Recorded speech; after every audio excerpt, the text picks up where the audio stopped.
All right, you guys, you're hanging with Langan officially right now, introducing the one, the only, the wonderful, the deep, the insightful, the keeper of the legacy, Kelly Carlin, everybody. Hi, Kelly. Hi, Maureen. Well, this virus thing makes you look great. Like your skin, you like glow. You do. A little hibernation will do wonders for a woman's complexion, I guess. Well, you look great on. People are so excited that you were joining me today. And what I love about having chatted with you in the past is the depth of who you are. And I want to get to all of that, finding your voice. I just love that whole path. But first, let's talk about the keeper of the legacy. You know, your dad, George Carlin. When they say he's a comic of a generation, I'm like, no, maybe for many, many, many generations. Because to me, he is he's the comic of all comics. So Yeah, I mean, he was, busy for 40 plus years. So that's at least two generations, I think. Yeah, busy man, busy man. In fact, last week was his birthday, and he would have been 83. Yes, 83. And we did a big celebration event, a live streaming event, but it's recorded and you can see it through the National Comedy Center. The National Comedy Center is in Jamestown, New York, Lucille Ball's hometown, where she was born and raised for a few years. It's where the Lucy Fest is every year. Yes. It's in Western New York. And last year they opened up a $50 million state-of-the-art. And when I say state-of-the-art, I mean beyond state-of-the-art, edgy, most amazing interactive place. 3 years ago, I donated my dad's archives to this place because his stuff. Yeah, so George Carlin's stuff is there. So last week we did a big, beautiful hour and 10-minute long celebration of him. And if people want to go check it out, it's amazing. nationalcomedycenter.org/Carlin, I believe it is. I'm sure it's on their front page anyway. National Comedy Center in Jamestown, New York, you guys. You'll go there for sure. That's what you see. It's just spectacular. And so it's where my dad's legacy lives right now for me and for him. And what was so amazing about, speaking of multi-generational, really is why I brought this up, is we had everyone from Norman Lear to Judd Apatow to Sebastian, this full range of like comics who were impacted by him. So obviously he shaped comedians' minds and inspired people to get on a stage and be a comedian. And then of course the amazing age range of his fans always were everything from, usually like 14 to 90 was kind of the range. I think because he's so smart, I actually think is because it's so in the collective. Yeah, truly. It's so hard to say was because it is. I mean, I have his book here, George Carlin, Last Words. I have your book. It's in my New York apartment. I flew the virus coop, the Carlin Home Companion about growing up in Carlin. So, I think for me, what resonates, I was very surprised when I interviewed him when I was at Bloomberg, how accessible. He was like looking right at me. I wasn't boring to him as another person. He was just right there and listening to my questions. And yeah, like you really felt like he gave a crap. Yeah, that was the thing about him. He loved that. He loved looking at other people's eyes and seeing the spark of humanity, the life of who we are, that spark. And that gave him connection and solace and joy in the world, and when he talked about the big things that were kind of insane and wrong with the species in general, and his kind of big worldview stance, kind of standing outside of the planet and kind of watching the insanity of it all, from that point of view, it can look cynical or cold or like he really didn't give a damn. But he really did. He really, when it came to the individual, he was very present and would, be there with people. And I hear that so much from people who encounter him. Yeah. And what's interesting to me, because I've read your book about your childhood, and we'll get to that. And I read his book, and it just reminds me of my own family background, working class roots. I think he was from Upper Manhattan. My dad was from the South Bronx. But when I walk, because I live in the Upper West, and when I walk around Morningside Park, there's the street dedicated to him. Yeah. He's so happy because he came from very, very, very humble background. He did and he didn't. Like, now when his dad was alive, they were on Riverside Drive and they had a maid, and it was definitely, there was some money. His dad was a very successful salesman for newspaper advertising. But when my dad was about, I think, 9 months old, his mom snuck down the back of the building because his dad was a raging kind of very violent drunk. And so she escaped with the 2 kids, and she became a single mom, working mom in the 40s. And she became an executive secretary and moved her way up and was in the Hearst Corporation and everything. But they lived in what they called Irish Harlem. They were smudged right between, Harlem, Black Harlem, and Spanish Harlem, and there's Irish Harlem. Hardcore streets, gangs, this was not some nice cush little neighborhood. So yes, his experience was of, those streets. And yet his mother, as we read about in Last Words, she had these standards and these fantasies of who she wanted her son to be, a businessman, a man of the world, and all this kind of stuff, being one of those, those men at the top of the hierarchy of, in those skyscrapers. So she had a lot of high, big ideas about who she was. They called her the queen at home because she acted that way. So there was this real interesting dichotomy my dad lived with, and he learned to survive on the streets through his humor. He was that guy. He wasn't a guy who was going to get into fights. He was a guy who would do an imitation of the priest or the teachers or whoever and make people laugh and then get out of any situation, because of that. So what do you think? I mean, look, it's such an it's so Irish to be with the words and the wit and the sharp. I mean, I think, we all have cultural stereotypes. That to me is the best of the Irish, is the wit, the words, the gift of the gab, as they say. So, but what do you think? Was that just in him, or did something propel him to want to have a voice and to want to be there?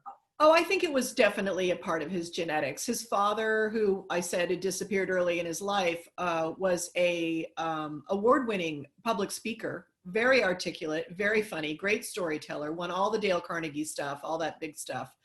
Toastmasters, all that. And his mother was a natural storyteller and was obsessed with language and specifically made him go to the dictionary and learn new words and love the language. And at 10 years old, he was doing stand-up on the stoops. So it was clearly, that kind of stuff is just who you are. It was, it was who he was. He wanted to be Danny Kaye. He knew that. That's who he saw on the big screen and saw that amazing articulation of, speaking of language and all of that, and thought, oh, I could do that. I know I could do that. And that was his kind of dream, was to become, and back then it was movie star, right? So how do I become a movie star? Oh, I'll do a stand-up, or I'll become a DJ, and then I'll become a stand-up, and then I'll become the movie star. And of course, the movie star thing didn't pan out for him. It really wasn't interesting to him ultimately. He liked to dabble in it.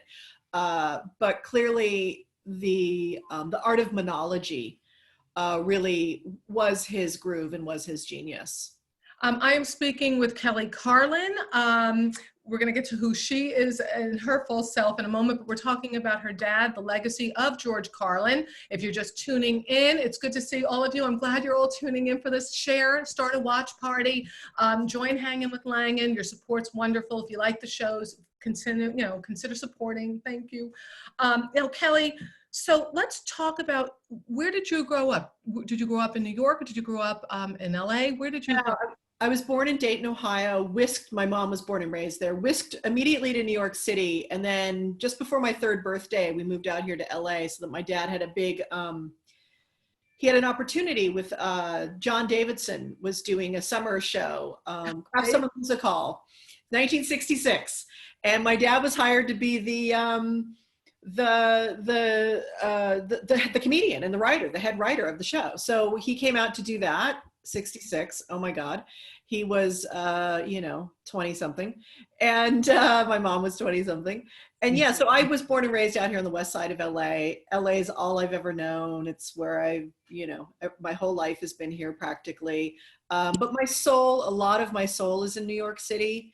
And I really, when I'm there, there's a whole nother part of me. Like my dad's, that world is alive for me. That part of my DNA really is alive, and all the stories and all the places he took me and stuff. But yeah, LA's my jam. Your jam, man. Tell me what it was like to grow up. First of all, your mother was stunningly beautiful, Brenda. Yeah, she was. Beautiful woman. And they look so cute. And then you, the only child, the wild child, but yet the core, it seems, of sensibility in that family. Yeah. I watch the pictures of you with your dad, and they touch me. They're so beautiful. Tell me about your connection growing up, or lack thereof, or what gelled and didn't. Obviously I wrote about this in my memoir, but he was on the road a lot. Comedians have to go on the road to do their work. And so he was gone a lot. So he was one of those dads that was at work a lot, for weeks at a time. And my mother struggled with depression and anxiety and alcoholism, as my dad too struggled with those things in his own way and his own chemistry.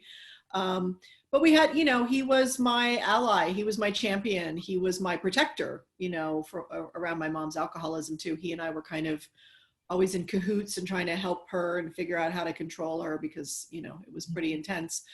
When you're an only child, when you're a daughter, you definitely put your father on a pedestal, and then if your mom's kind of emotionally not there, it's even more important to put him on a pedestal. And then of course, when he's on TV and he's that guy in the magic box, in some ways he becomes a god to you. And so it's a very interesting psychological journey to go through to kind of balance all of the, who is he in real life? Who is he to the culture? Who am I in all of that?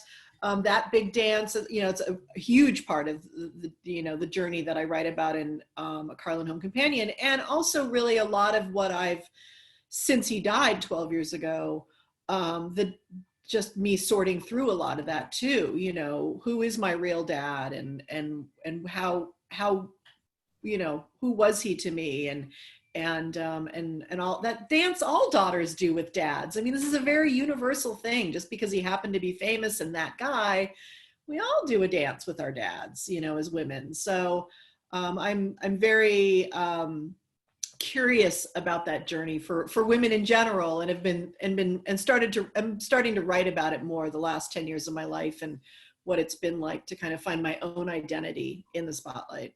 Yeah, that's what I love, people's personal journeys. That's why I think that's why I reach out to you often. I love your father. I love what he's brought to the culture and how he inspires so many of us. And I love his transformation from like the clean cut guy to like, hey man, like let's talk some real shit here.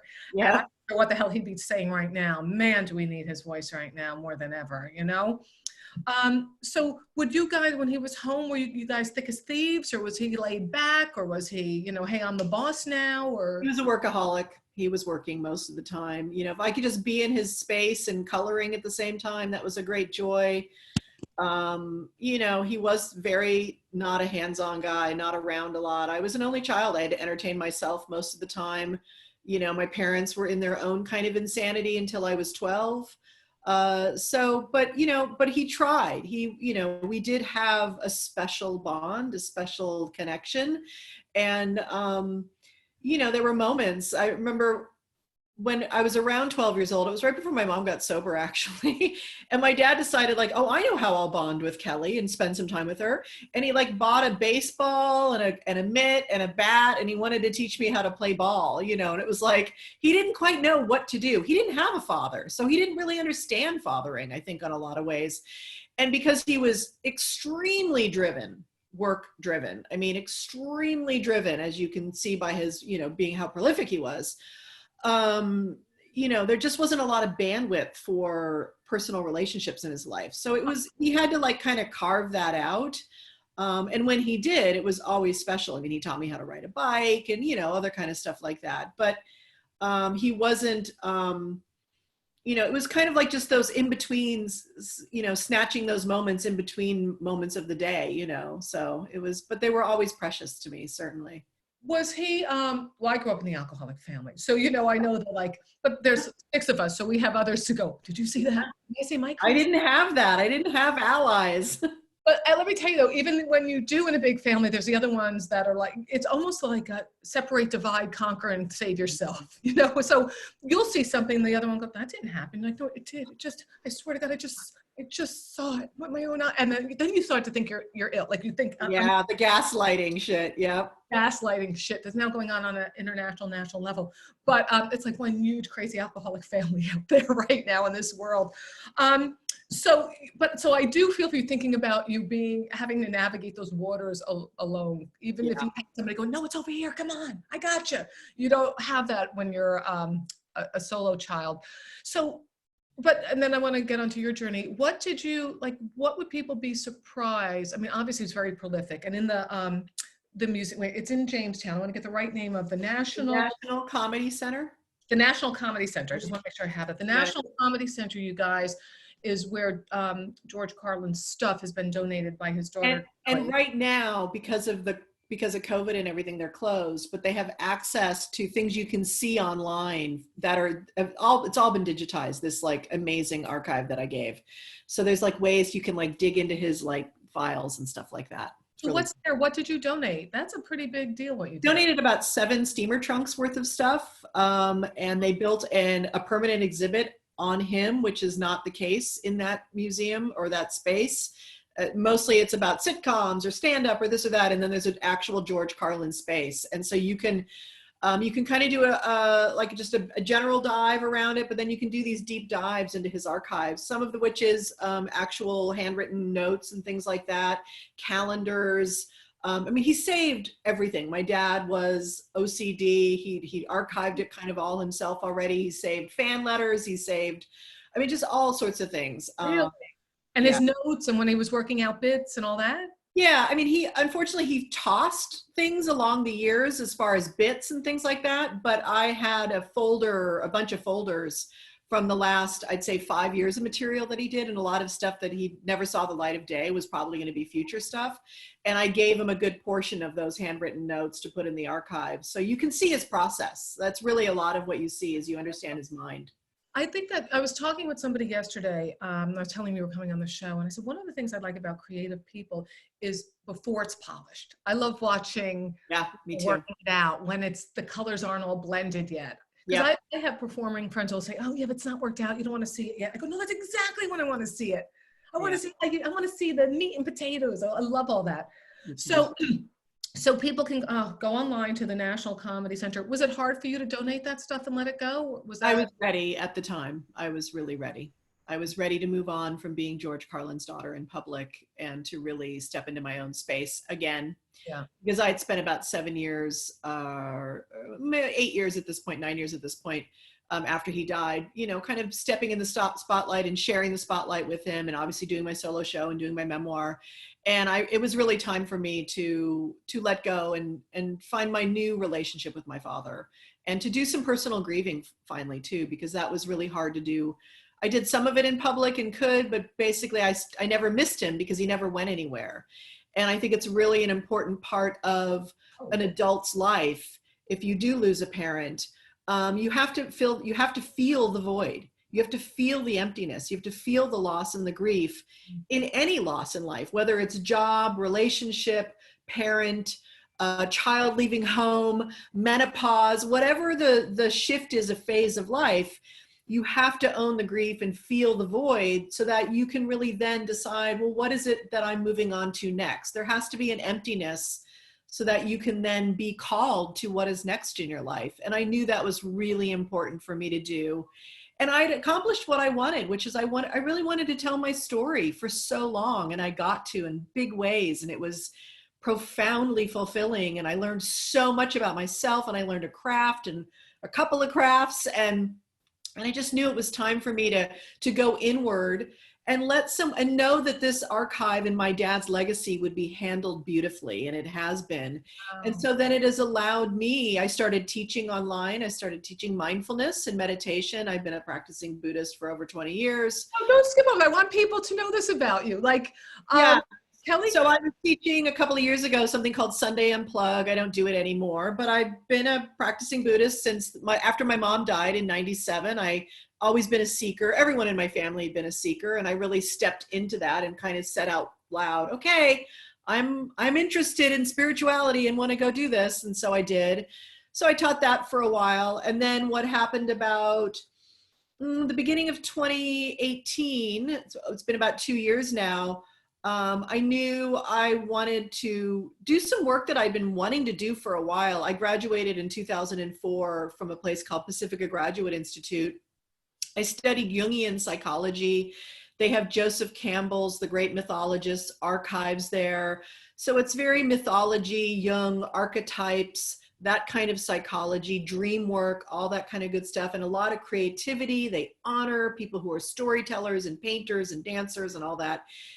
And I went there and got my master's in counseling psychology. And when I was there, the thesis, I had to do a thesis to get my master's, I wrote on this myth, the Demeter-Persephone myth, which is the mother-daughter myth, which is about the sacred feminine. It's about our relationship with being a daughter, being a mother, being all the roles we play, and also how we can have access to our own power, our own voice, our own authority, or the word I like to use is sovereignty as women. Sovereignty for women isn't really handed to us very often in this culture, because this culture is built on more of a patriarchal kind of point of view. And so, you think? So I've always wanted to work with women since 2004. And so 2 years ago, I decided to just take a leap. And so I created this program. It's a year-long program. It's called Women on the Verge. And its little motto is go deep to take the leap, because I love depth. I love deepness. Like, you know, Maureen, we always talk about, we love the good, juicy stuff, the processed stuff. And so I help women who feel like they're on the verge of something, you know, whether it's empty nesting, or maybe you just have that thing inside of you, which is like, you know what, I'm turning 40 this year, or 50 or 60, and I'm ready to own more of myself. Or you're divorcing or widowing or retiring even, or a pandemic happens.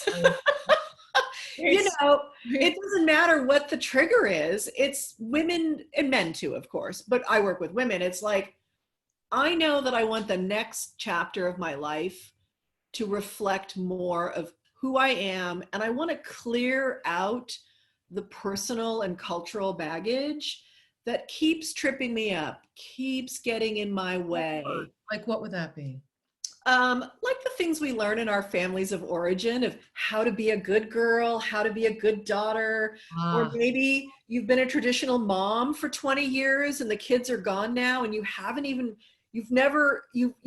forgotten how to dream for yourself. You've never danced with poles. No, I'm kidding. Yes, sometimes. I mean, absolutely. That pole dancing movement is a part of that, getting connected back to your body or whatever.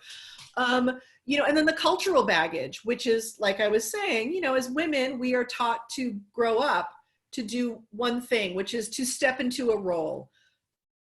Daughter, wife, mother, sometimes entrepreneur, sometimes, you know, person out in the world doing things, artist, but rarely. But we don't really know just how to be ourselves. We just know how to play these roles really well.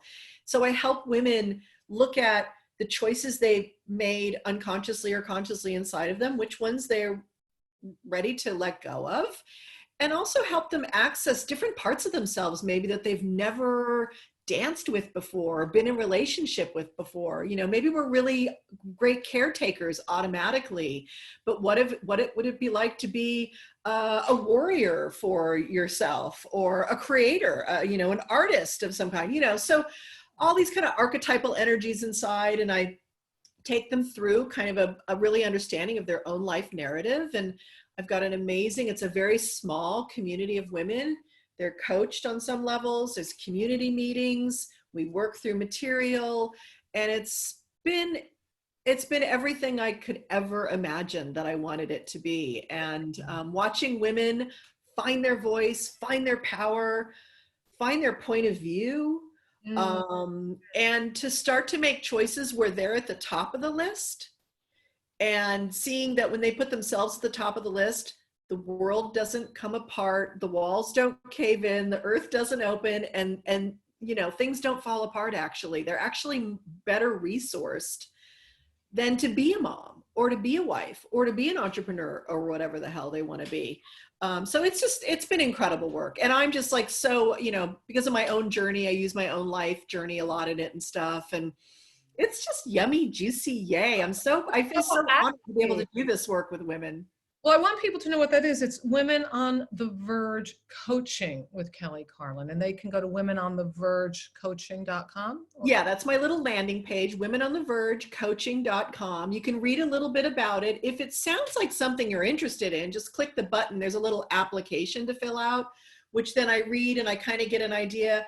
Yes, no, maybe. And if it feels like you're a great candidate for the work and that it would really work for you, then we end up having a little conversation and really seeing, is this the work that's, you know, where you're at? I really want to hear what are you struggling with, and where do you want to be? You know, and some people are like, well, I don't even know how to think about that. Great to know that, right? So we know that part of where you want to be is learn how to dream about where I want to be. Yeah. And we have a nice conversation about stuff like that. You know, somebody can go, I'm on this road. I don't know. I just want to go on a different road. I don't know where it's going to lead. I don't know. I don't want to be on this one anymore. I feel called to do something different in my life right now. And I know that I'm at a turning point too. And really, the thing about this pandemic and this kind of shelter at home time, I feel there is no better time in the world right now, as the world is reconfiguring itself and rebooting itself. What better time is there to reconfigure and reboot your inner life, so that when we all come out of this, the world is going to be different. Absolutely, the world is going to be different. So therefore, how do you want to be different in the world? And how do you want to be living being in the world as a woman of the 21st century? Because as you know, Maureen, even, you know, the Me Too movement has already changed the conversation for women. So, and we know as women that if they would just let us be part of the bigger conversations of life, we've got a lot to give in, like, things about economy and environment and healthcare and all of these bigger issues. Well, that's why we have to be supporting each other. And people say that sounds like such a corny thing, but what I mean is, like, I love guys. I have 3 brothers. I have a father. I love guys too, of course. Yeah. But I'm saying, when so many women don't support other women, like my college age niece said, you know, Aunt Mo, girls will vote for boys, boys will vote for boys, but you know, not all boys will vote for girls. So she was doing the dynamic, and I go, Jesus, is this ever going to change? But you know, seek out vote for that person, get them in office, take the power, don't wait for it to be given. And see what the women are already doing who we voted in 2 years ago into Congress. See what they're already doing, how their point of view has changed the conversation. Whatever side of the aisle you're on, does not matter. A woman's view is going to change the conversation. And that's certainly what we need in the world right now.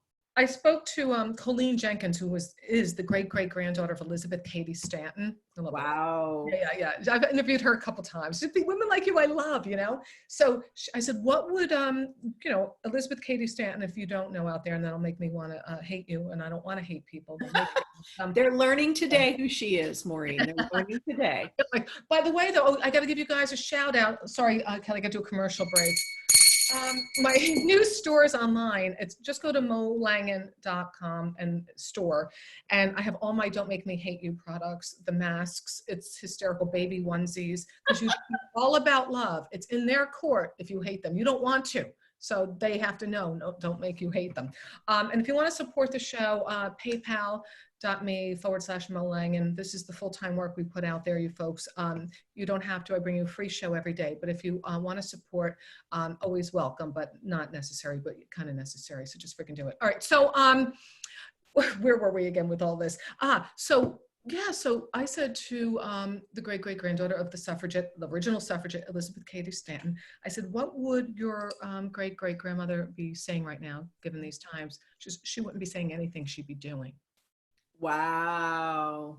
There Right? you go. There Oh, you go, girl. It's right there. it is right Yeah. there. And you know, and so many women, I mean, really the women I work with and kind of the population that comes to me are women who don't know how to start that doing, or are afraid that their doing is going to have a negative ripple effect on their family or on their situation in some way. It's so much how we think as women, because we think, you know, our bodies are empathic and we really can read an environment. Our whole job is to read our children, right? I mean, that's our biological job, is to read our environment, read to know, be empaths, be intuitives.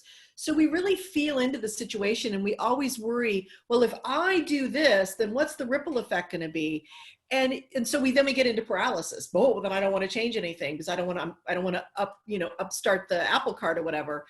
And so much of my work is about helping women connect to themselves, connect to that place, and then go and try the doing part and see that, oh, actually my relationship's better with my husband now, or my kids are not acting out as much because I've got some sense of authority and sovereignty, and I'm a better role model. Or I had this crazy idea to start this little nonprofit thing, and I'm doing it, and oh, people are actually really digging it and really supporting it, and it is something my community needed. So because we live so much in our heads, and these fears and these ideas and these narratives and these fantasies about who we're supposed to be, when I say, you know what, why don't we do some reality testing here? Actually try some of this stuff out. So. And if you're tuning in, I'm talking to Kelly Carlin, the daughter of the great George Carlin. And, you know, I find it really, I'm very, very aware. And Kelly is a coach, and she has a master's in psychology with Jungian and mythology. I love Carl Jung. I sent you in an email. I said this joke to somebody one time, and because I'm very fascinated by other people, by you and you know, Colleen Jenkins. I want to know what makes other people tick. Who are they? Totally. Me too. Yeah. I love that. So I said to somebody, oh, they were asking me questions. They go, oh, let's talk about you. I know all there is to know about me. And I go, but of course, Carl Jung would disagree. And they were like, what? I go, oh, never mind. You can always go deeper. You know, I say these asides and people are like, what is she talking about? So I know you get it. And I love that. But Totally. You can follow her, Kelly Carlin, and learn more about women on the Verge. You know, these abstract thoughts that we're talking about are put into practice and made real, and she'll take you on a journey with her. I think too, you know, I'm very aware when I reach out to you of the many, it sounds like corny, the many hats, the many sides of yourself. Yes, the daughter of George, but I have a real respect for Kelly Carlin, just for who she is as just herself. So I'm always respectful of that when I say, hey, let's come on and talk about your dad, because of course I want to talk about, we all want to talk about your dad. We love your dad. If it weren't for him, you wouldn't be here. Yeah. But I also love who you have become. That's what I love, watching the meat and potatoes being made. Yeah. And tell people what a wild child you were back in the day. I just love that, and how you've come to where you are. Well, my parents were the original wild child. I mean, you know, I learned it from them. And you would think after watching your parents go through, you know, alcoholism and cocaine and all the insanity and all the acid, that you'd be like, at age 14, like, yeah, I'm not going to do the drugs. They seem a little bad. They seem like they make people a little crazy. But no, not me. No, I'm like, you know what? I'm going to steal some roaches from my dad's roaches stash and start smoking weed at 14. And, you know, a year later, there's Quaaludes and mushrooms and, you know, all of that. I was in high school in the late 70s. You know, I was class of 81. So good time to be a teenager. And all the parents were very laissez-faire. You know, there was like, oh, here's a credit card and a car. Have fun. Just don't drive. Don't drive while you're stoned. Okay, we won't be doing that. But yes, so my dad and I, he was smoking weed when I was in high school. So we shared weed. That was one thing. I taught him how to smoke a bong. He didn't understand bongs at all. You know, he was a joint roller. He came from the generation of joint rolling. So I had to introduce him to the bong. That was a little different in a normal childhood. I hung out. I went to school here at Crossroads in LA with every Hollywood amazing, crazy person in the world. So that was very strange, walking into celebrities' houses And all these parents were doing the same thing. They were all had their own personal pot stashes and, and all of that. Wow. I had a one night stand with Leif Garrett. I tell that story in the book. I won't say it here because it's a great read and you should read my book. My book is a page turner. So tell the name of it's called A Carlin Home Carlin Home Companion. Great. Growing up with George. It's about my life with my parents, from my parents meeting in 1960 to my dad dying in 2008. But yeah, it took me, and then, my 20s, I married a crazy older man. It was insane. It was all insane. And then finally, at age 30, I graduated UCLA, got my bachelor's and left my first crazy husband and met my new husband, Bob. We started dating and he's been in my life ever since. We've been together 28 years now. Oh my God.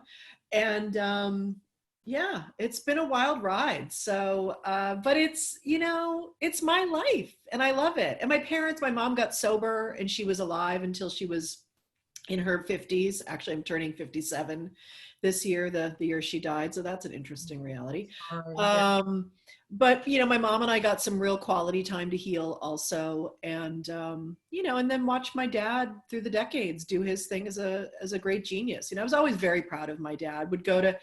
He would not let me see his work in progress. That was so interesting until it was like HBO worthy. And then I could go to the HBO taping. So I never saw like the messy sausage making part. At home, I would a little bit, but he didn't do work at home. He wrote at home, but he didn't do stand-up at home. Where would he work his stuff out? Would he have to work it out? Yeah, he would. He would go to local clubs. I mean, that's what I found out after he died. He would go to Igby's and obviously the Comedy Store. I don't think he went to the Improv very often, but and the Ice House, kind of those LA clubs. Yeah. But I would sit in that audience with everyone else when he was taping an HBO show. And when I was in my 20s, I worked for his company and I was on the production team for those. But then into my 30s and 40s and 50s, watching them, actually my 30s and 40s, he died. Once I got into my 50s, I would always sit there in awe too. I would be just like an audience member, like everyone else. And there would always be one thing, and I talk about this a lot with the comics when I talk about my dad. There was always one thing he would do that would completely shift your worldview about something. Like it would be like a Zen master coming into a Zendo and hitting you with that stick, and your mind would just expand and open. And you would sit there and you would be like, first of all, fuck you, I can't believe you thought of that and I didn't, and all of that. And you'd be changed. You would be changed by his work. And so I think that, we talked about my dad's DNA, that he kind of came out fully formed in some ways. And I really see, Maureen, that I am fully formed by my mother and my father. My father was a performer, a thinker, a philosopher, a communicator.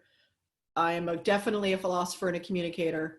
And then my mother was a natural healer. She was an AA sponsor. She was a alcohol counselor. She ran women's groups. She was a spiritual seeker big time, much more than my dad. Both of these, I am, and I'm a Gemini too, right? So it's like, I am the DNA strand of these two people. And really learned to embrace that. And also, and this is some of the work I do with women, is you learn to also understand what's not yours to carry. What is not your karma? What is not your shame? What is not your baggage? Damn right. What is theirs? And hand it back to them and say, this is yours to take care of. I'm no longer going to make myself small, Mom, because Dad's so big and I don't want you to feel small at all. That's your karma to carry, Mom, whether she's here or not, And so I've done a lot of that work with myself and really found out who I am separate from them, and yet always informed by them. That's what I was going to say, Kelly Carlin, daughter of Brenda and George, woman on her own right. That's what I wanted to ask you that, because obviously growing up, huge benefits to having a father named George Carlin, huge, doors open. And I'm sure people, let's hang out with Kelly, it's George's daughter. And there has to be that, yeah, sure, hey, I'm here. You're younger, it's cool, you have these entrees. I'm asking this as I'm kind of answering it, but I'm asking it. Yeah. Then there's this part of you, obviously, do you get to a point of resentment? Like, whoa, hello, anybody see this? See this? Hello, anybody? Yeah, I mean, I think that really, that is what I've worked through these last 12 years so much. Was my father died. He's on Larry King is talking about him that night, and I'm on the telephone with Larry King, and there's all these doors open and opportunities and things like that. And then the fans came, and it was 2008. Facebook had just started, so now there's this whole world of fans and this whole amazingness, and it was a kind of a safety net of love and light that I really needed in order to just keep my head above water. The amount of grief that I was probably not feeling at the time, because I did not want to feel it all. And then then the dance started becoming, and it had always been there slightly, but then it became really obvious, like, oh, I need to decide where I am and where I'm not. And it became, yes, there were moments where people, the minute I'm just an ordinary person in a space, and then someone figures out who I am, and their whole attitude changes towards you, and you really see, wow, I'm nobody. And my mother and I used to experience this, and I talk about it in the book. We'd all go into a room, and when you're around a celebrity, there is a light about them. There is some sort of charismatic light about them. And my mother had it too, but my dad's was so big. And there's almost like you can't help but your whole being just be drawn to them, especially if they're famous and they've been on a big screen, right? I mean, it's our hard wiring. We need gods. We need these things. So my mother and I would walk into a room, and my dad would introduce us, and it would be a nanosecond. People go boom, boom, and back to dad. Talk about like an unconscious way of being told that you are invisible and you don't matter.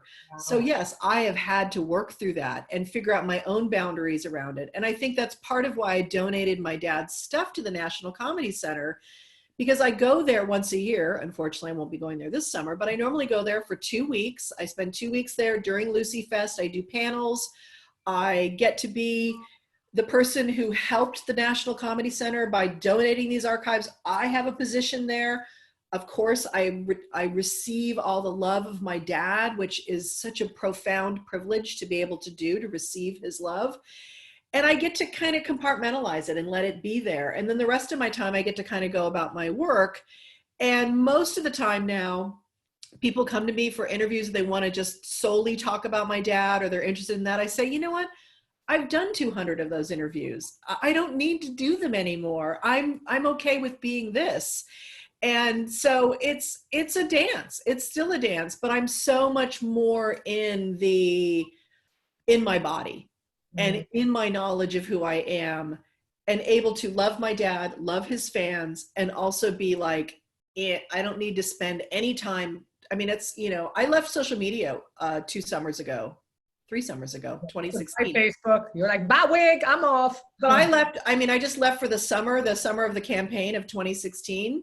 Yeah. And when I came back, on all of my social media, I said, I will no longer be talking about my dad. And if you want to talk about him, go somewhere else. I made a really hard boundary around it, and I had to. Do not tag me in my dad's videos. I don't need to see this stuff. I've seen it all. I know his quotes. Stop it. Because I realized, Maureen, I had his words. I hadn't personally grieved this man. And so every time a video would come up, imagine being an ordinary person, like most people are. Yeah. And every hour on the hour, a picture of your dead parent shows up in front of you. Oh my God, Kelly. Oh. And people don't get that. They think, oh, I want to connect to you. I want to connect to him. And it was like, you are killing my fucking soul by doing this. Wow. So I had to get really strict about it and maybe sound a little bitchy about it. And I didn't care. And that was my first real protection of myself, so that I can then turn to my personal grief and do my work and actually finally have a relationship with my dad again, which I had not been able to do.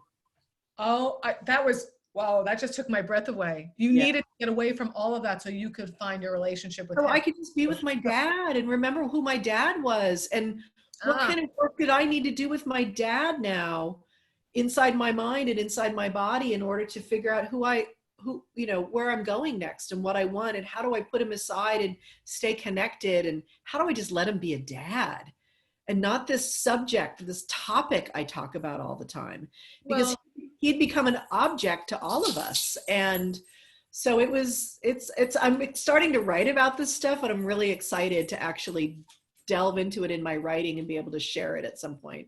I see that the happiness in your face, that the total, like the effervescence that comes up when you're talking about where you are now. And I love that. And we'll wrap up now because you've given me a lot of your time. But you're very gracious to let us go and talk about your dad and then bring it on to here. That you're very kind to do that, because I do see you. I want you to know. I know that, Maureen, and that's why I do your show, because I know you see me, and I also know that now when I get to talk about him, I get to talk about the National Comedy Center, which is dedicated to promoting and honoring and keeping the story of comedy.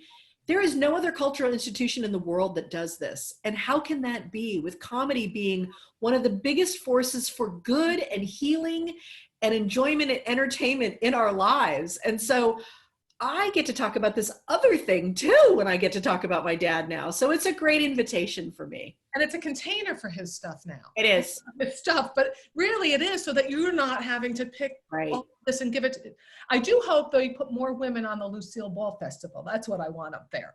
And here's the thing, Maureen, they put offers out every year to all the big women. And they say no? And they say no. So, it's timing, it's money, it's all that kind of stuff. Trust me, we try. Oh, I know. I'm supporting you. Journey Gunderson, there's a woman who is the executive director. The National Comedy Center would not exist without Journey Gunderson. She is a feminist through and through. Trust me, if she could have an all-female slate, she would. I don't like the women turning it down. Why are they turning it down? Don't do that. Timing, money, whatever. I know. Well, I think it's great. I want to reiterate to people, it's a National Comedy Center. This is where George Carlin's stuff is. You must have kept some pieces for yourself. I did, of course. What's really meaningful to you that you hold on to? I did keep some of his handwritten notes and stuff. Obviously, I've got some of his little tchotchkes, his personal items, a lot of his personal items. But I donated 90% of what I had. But he had a lot. So, but I have things and, some very small little things and jewelry and stuff like that. And so, yeah. And you have to read Kelly's book. It's fantastic. A Carlin Home Companion. She talks about sleeping with Leif Erikson. They're on our wall. Leif Garrett. What did I say? Leif Erikson? Leif Garrett. Yeah, it was a long time ago. In a past life, I slept with her. They stopped at the North Pole or some pole when they hunkered down. Is that hysterical? That's great. I love it. It's fantastic. Oh my God. The poster, you guys, he had the hair. He looked like Farrah Fawcett, but in a male form. People were loving this. And Diane Diamond, she was my former radio host. She's a great broadcaster. I got to get your ass on here, sister. And I have George's book also, Last Words. Great book. They're both so great. Read both because it's such a trajectory, and we tell the same story from different angles too sometimes, which is really fun. I think really cool. And doing great work here, going inward. She has a master's in psychology. She's not a therapist. She's coaching people, and she has so much to offer. If you study Carl Jung, you have a lot to offer. And her own right, her own person, helping people find who they are inside, separate from anyone else, which is the work you've been done. And it touches me to hear that. Women on the Verge Coaching. That's go womenonthevergecoaching.com, or just go Kelly Carlin's website. They'll all be there for you too. It's all there. And go to the National Comedy Center online, Jamestown, New York, to see. Go see the big thing that we just did of my dad. It's amazing what they put together. It's a fantastic hour of entertainment. You'll laugh. You'll love the interviews. Very heartwarming. Yay. And it's more, you guys. Laurie Kilmartin joins me. She's my friend. She's a writer on Conan O'Brien. We'll see what it took for her, the hurdles that she had overcome to get where she is today. And she's a single mom. And I love Laurie. Laurie, yay. Yes, I do. I love her. And hey, folks, support Maureen. She does great work. She does great interviews. She's got a great heart. So if you don't have food or rent issues right now, and you can spare some money, send some money her way, because it's hard. It's a weird time for the work we do here in the world in media, and it's hard to kind of pitch for yourself. So I'm making the pitch for Maureen. Go support her. She's so intelligent, so funny, and brings great conversation to you guys. So, you know, Thank you, Kelly. And my you can go to pleasure. paypal.me/Mo Langan, Venmo @Mo Langan, or go to my website, Maureen Langan, Mo Langan. It's all there, and see my store. I have my store open. Don't make me hate you products. You see the t-shirt over my shoulder? I'll just show it to the people so they can see. So you can just get a sense of what Langan is offering. I love it. Masks. And anyway, hey, listen, much continued success. You just sparkle when you're talking about all this. Oh, thank you, sweetie. Thank you for having me. I always love hanging out with you and chatting. It's always so rich and fun.